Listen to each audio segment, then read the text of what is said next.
네, 여야 현역 의원들과 정치권 현안들을 자세히 짚어보는 전지적 현역 시점. 오늘은 최민희 더불어민주당 의원 차례입니다. 일정상 전화로 연결했습니다. 안녕하십니까? 예, 안녕하세요. 남양주시 갑 화도수동 호평평내 국회의원 최민희입니다. 예, 오늘은 못 나오셨습니다.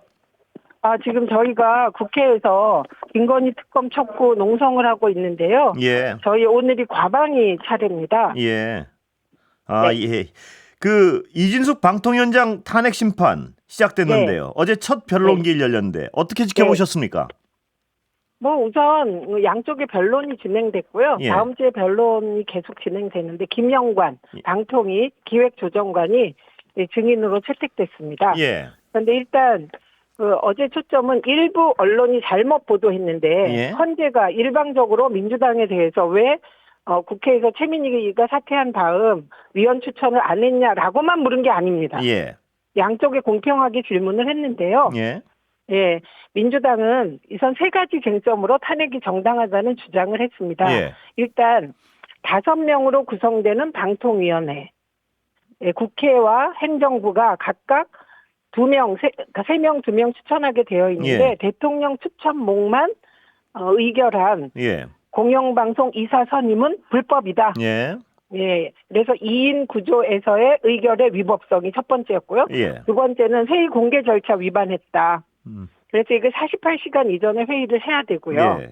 그리고 2인이 급하게 처리하면서 이런 절차를 위반했다. 이것도 법 위반이다. 예. 세 번째는 이진숙의 경우는 그 응모한 3명이 이진숙과 특수관계이기 때문에 기피 신청을 했는데 예. 이것을 기각하고 스스로 그 결정에 참석했다, 참여했다. 이것 역시 위법이다. 그래서 이 세 가지를 집중적으로 얘기했고요. 예. 그다음에 이진숙 측에서는 2인 의결이 적법하다. 예. 그리고 국회의 기피 신청권, 국회의 탄핵은 권한 남용이다. 예. 그다음에 기피 신청권 또한 남용이다. 이런 논지를 폈습니다. 예. 결론이 언제쯤 나올 것 같은가요? 글쎄요, 다음 변론 기일에서 예. 12월 3일인가? 예. 다시 열립니다. 그럼 예. 그때 김영관 기획조정관 증인으로 끝날지 예. 아니면 또 추가 증인이 요청될지 이런 걸 봐야 되기 때문에 지금으로서는 언제 끝난다고 제가 확정하기는 어려울 것 예. 같습니다. 이 관련해서요. 지금 네. 방통위원 추천은 어떻게 돼 가고 있습니까? 지금 여야가 아직까지 합의를 못한 거죠? 우선 저는 예. 그러니까 제가 지난해 3월 30일 날 국회에서 의결이 됐는데 예. 7개월 7일 동안 대통령이 저를 임명하지 않았고 예. 예, 법제처 또한 지금까지도 제가 적법하다, 부적격이다, 적격이다를 판단하고 있지 않습니다. 예, 그리고 저뿐만이 아니라 방심위원 2명, 의장 추천목과 예. 민주당 추천목의 위원 2명도 대통령이 임명을 안 했어요. 예. 그래서 민주당 입장에서는 국회에서 의결해 봐야, 추천해 봐야 대통령이 임명을 안 하는데 네. 약속 없이 어떻게 또 추천을 하냐. 그럼 네. 그 사람도 최민희처럼 공개적으로 망신당하고 마녀사냥 당할 거 아니냐. 이런 입장을 가지고 있었습니다. 그런데 예. 국회 과방위에서 최영두 간사가 민주당이 추천하면 네. 책임지고 국민의힘이 대통령이 임명하도록 하겠다고 약속을 매우 여러 번 했습니다. 예, 저도 본 것 같습니다. 예. 예, 그래서 제가 지도부에 이 말씀을 전해드렸고, 예. 그래서 지도부에서 추천 절차에 들어갔습니다. 예. 그런데 그 사이에 변수가 생겼어요. 예. 박문진 이사에 대하여 다른 박문진 이사들이 행정법원에 신청한 자격 정지 신청이 예. 가처분 신청이 인용된 거예요. 그렇습니다. 예. 예, 그러고 나서 갑자기 저희가 추천 절차에 들어서 공모까지 마쳤거든요. 예. 그런데 국민의힘이 예. 이거 정치 공작이다 이렇게 나온 거예요. 추경호 대표가. 아, 그래요. 예. 네, 그럼 이런 상황에서 민주당이 어떻게 추천을 합니까? 민주당이 추천하고 국회에서 의결하는 게 정치 공작이라는 거예요. 예. 네, 그래서 지금 정지된 상태입니다. 예. 그러면 이진숙 위원장이 만약에 네. 탄핵을 피해서 돌아오더라도 방통위는 정지 상태가 유지되는 건가요? 이 상태라면? 그렇죠. 저는 대통령 생각 뻔합니다. 예. 김건희, 윤석열 두 분 대통령의 생각은 뻔한데요. 예. 그게 뭐냐면 대통령 2인하고 여당 추천 1인만 임명해서 예. 독임제적으로 운영하겠다는 아. 겁니다. 그래서 일방적으로 밀어붙이겠다는 거거든요. 예. 예, 그런데 그래서 민주당이 어떤 얘기를 했냐면 저를 추천했을 때도 최민희를 임명하면 예. 여당 추천 몫을 우리가 같이 의결해 줄게 이렇게 제안을 했습니다. 예. 근데 그거를 여당이 안 받았어요. 예. 그래서 둘을 같이 추천하자는 거예요. 누구든. 네. 그러면 여야 추천 몫 중에 대통령이 야당 추천 몫은 최민희처럼 아무 이유도 없이 임명 안 하고 그리고 여당 추천 몫만 임명하면 민주당이 이런 일을 또 당하면 예. 2번 속고 3번 속으면 민주당이 바보입니까? 예. 네. 자, KBS 사장 후보 청문회요. 박장범 네. 후보요. 네. 청문회 증인 채택 문제는 어떻게 합의가 된 겁니까? 합의? 예. 예, 그 마지막 날에는 예. 합의가 됐죠. 예. 근데 예, 왜 그 국민의힘은 예. 그거 물으시는 거죠? 저 존경한다고 예. 했다가 갑자기 당했다고 또. 예, 그래서 존경한다 그래서 좀 의외라서 제가 여쭤보는 겁니다. 예. 저도 의외였어요. 왜 예. 존경하는지, 왜 그런 말을 하는지 이해가 안 가더라고요. 예. 저는 그냥 여당에서 추천한 증인들이 있었는데 예. 그 증인 중에 이동재 기자가 있었어요. 예. 그런데 그 이동재 기자는 도저히 KBS 사장 인사청문회와 관계가 없는 사람이었습니다. 그런데 올라왔어요. 예. 그래서 이게 어떻게 된 겁니까? 이렇게 물었더니 민주당은 또 예. 김건희 여사 등 김대남, 김건희, 예. 그다음에 이번 명태균, 예. 강혜경을 추천하겠다는 거예요. 예. 그래서 제가 그럼 둘 다 올리세요. 예. 네, 그리고 의논해서 제가 알아서 하겠습니다. 이렇게 얘기를 했거든요. 예. 그런데 그 회의가 열리니까 갑자기 아마 김건희 여사 방탄하려고 그랬는지 예. 그 여당 간사가 그 자기들도 포기할 테니까 야당도 포기하라고 하더라고요. 예. 우리 포기하겠습니다. 다 하지 맙시다. 이렇게 나왔어요. 예. 그런데 야당에서는 김건희 여사만은 끝까지 하자는 거였죠. 예. 특히 김영 간사가. 그래서 제가 잠시 고민하다가 예. 이거는 김건희 여사가 박장범 사장 후보자와 추천과 연관이 있어 보이긴 한다. 왜냐하면 파우치 사장이 됐으니까요. 예. 이게 대통령의 술친구를 김건희 호위무사가 이겼다. 이렇게 우리 쪽에서는 파다하게 보고 있거든요. 예. 그래서 그렇게 연관성이 있다.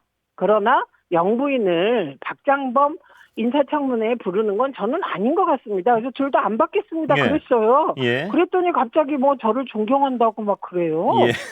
여당은. 그래서 제가 속으로 존경 안 받고 싶은데 왜 저러시나. 근데 존경하다가 갑자기 또 왜 변한 건 뭡니까? 돌변한 거는. 그거는 저는 그 논리는 제가 예. 단순한 사람이라 이해를 못해서 그때 약간 제가 벙쪄서 있었고요. 예. 그런데 그 논리는 말은 이런 거였어요.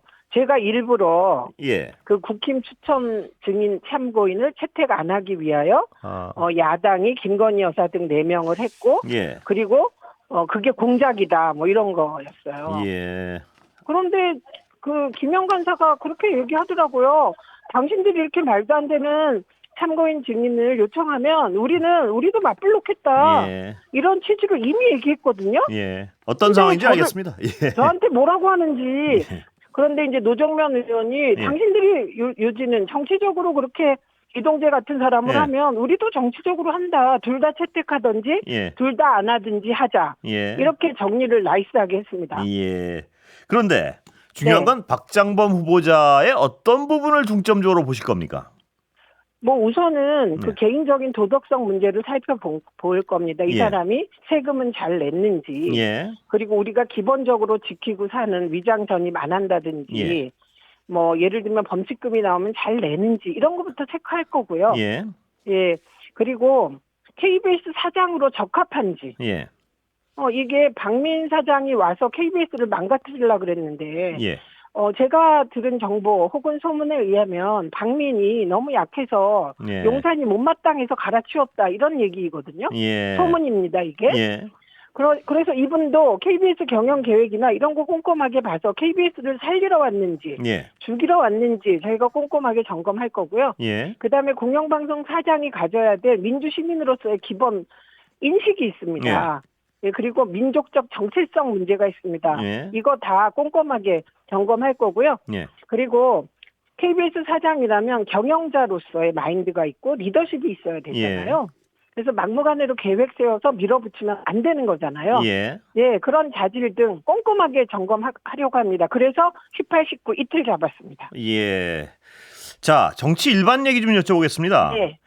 지금 대통령 기자회견 끝나고 나서요. 어떤 상황입니까? 좀 종합적으로 전국은. 대통령은 지금 이 상황이 정확하게 인지되질 않고 예를 들면 제가 보기에는 김건희 여사로부터 받는 정보의 왜곡 혹은 평가의 왜곡 플러스 참모들이 눈치 보면서 전하는 왜곡된 정보 일방적으로 친윤적 정보 그러니까 적어도 지금 17%가 지지하면 17%의 여론을 전달받아서 이 상황이 얼마나 심각한지 모르고 있는 것 같습니다. 그렇기 때문에 골프 치러 다니는 것 같아요. 대통령이 만약 그런 인식을 하고 있다면요. 거기에는 어떤 한동훈 대표의 반응도 영향을 미쳤을 것 같은데 국민 눈높이 강조해 오다가 이 정도면 됐다는 어떤 비슷한 반응이라서요. 이제 앞으로 실천 지켜보겠다. 여기는 어떻게 생각하세요? 이렇게 달라진 이유는 뭐라고 보세요? 여기서 이제 야당이나 시민이나 언론이나 좀 의식 있는 언론과 차이점이 있어요. 한동훈이나 국민의힘 의원들이 차이점이 뭐냐면 한동훈의 방점은 여당 내의 권력 투쟁을 통해서 헤게모니를 장악하는 거예요. 어떤 경우에서든지. 그러니까 예를 들면 용산에서 인적청산 할 거야. 일부 받아들일 거야. 그럼 그걸 빌미로 언제든지 한 발 물러설 조건이 돼 있는 게 저는 한동훈과 그 주변이라고 생각해요. 그런 데서 지금 용산에서 예를 들면 김건희 외유하지 마라 그랬잖아요. 김건희 여사 데리고 외유하지 마. 이것까지가 우리 마지노선이야 하니까 다음에는 안 데리고 나간다. 이거를 이제 당근 비슷하게 제시한 거죠. 그리고 일부 인적 청산하겠다 이렇게 얘기하고 있지 않습니까?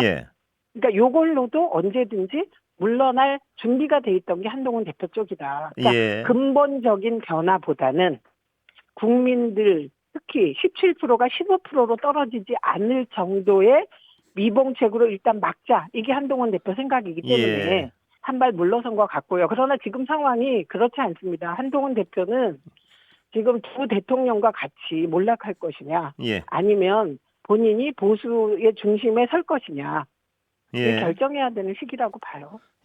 그 결정 중에 하나 또 중요한 결정이 한동훈 대표 입장에서는 김건희 여사 특검법을 어떻게 대응할 것이냐 이거 같은데요. 민주당 수사 대상 줄이고 제3자 특검 추천 수정안 내기로 했지 않습니까?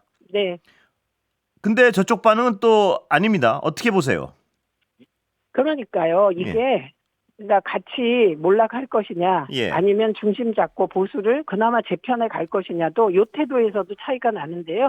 특별감찰관으로 일단 저쪽 전략은 그거 같아요. 제가 보기엔 17%에서 더 떨어지는 건 막는다. 그래서 20% 정도로 끌어올린다. 특별감찰관으로. 그렇게 해서 그다음에 뭐 이재명 대표 흔들기로 뭐로 우리가 올릴 수 있을 거야는 막연하게 기대하는 것 같아요. 그런데 민주당은 지금 한동훈 대표가 얘기했던 대법원장 추천까지 받아들일 기세입니다. 그러면 명분이 하나도 없어지는 거죠. 그런데 이 민주당 여당 반응은요. 특검을 상대 정당의 분열을 조장하는 공격 카드로 악용한다. 뭐 이런 반응인데 어떻게 보세요? 그거는 약간 저는 좀 이상한 반응이고 정치의 정자도 모르는 반응이고 그분들이 이재명 대표 아무 죄도 없는 이재명 대표를 검찰을 동원해서 이렇게 올가매고 말도 안 되는 재판을 해서 괴롭히고 이거는 야당 죽이기 공장 아닙니까? 그럼 민주당은 특검을 해야 되겠고 우리가 8석이 부족해서 대통령이 거부권 행사한 뒤에 재의결해서 다시 의결할 수는 없고 그러면 한동훈 대표가 얘기했던 제3자 특검을 받아서라도 특검을 하겠다.